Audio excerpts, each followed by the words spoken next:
We had the privilege of attending the 2023 Banff Energy Summit and spoke to many of the attendees. Here's what they had to say about electric vehicles. I think that is the real key, is you've got to be in the vehicle, you've got to drive it, you've got to take it on a range and start to build up belief within yourself. And then you buy.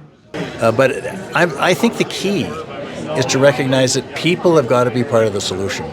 And so you have to give them choices. Some will choose electric vehicles, some will choose hybrid, some will choose electric hybrid, some will choose traditional hybrid.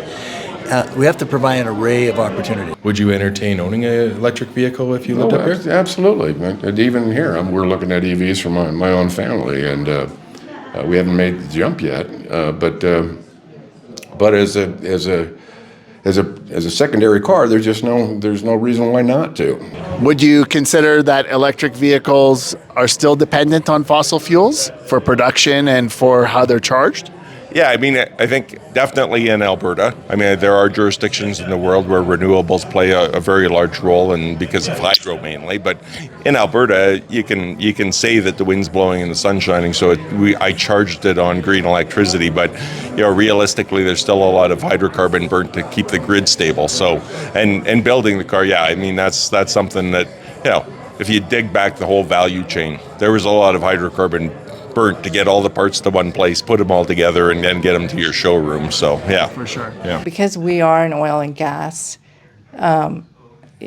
province and country, and oil and gas will never disappear.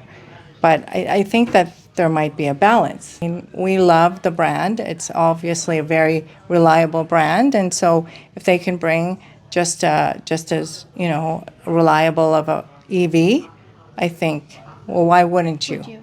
Right? Would you? Yeah, well, for Absolutely. sure, for sure. Diesel fuel is especially important for the mining industry, and the mining industry produces electric vehicle materials, and the batteries especially.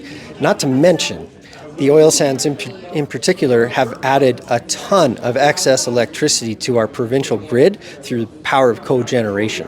So all that steam that you're making to heat your mining ore bodies and your SAGD reservoirs is also putting electricity on the grid. You are not at odds with an electric vehicle. As a matter of fact, you're in deep cahoots. So be proud of that vehicle that you are helping produce and power. You talked about oil and gas. Can somebody who works in the oil and gas industry drive an electric vehicle? Absolutely. As the Premier said yesterday in her comments, it's not about reducing oil and gas consumption, it's about reducing emissions. And I think that was such a strong message. Electric vehicles are spunky, lots of power, and becoming more and more popular.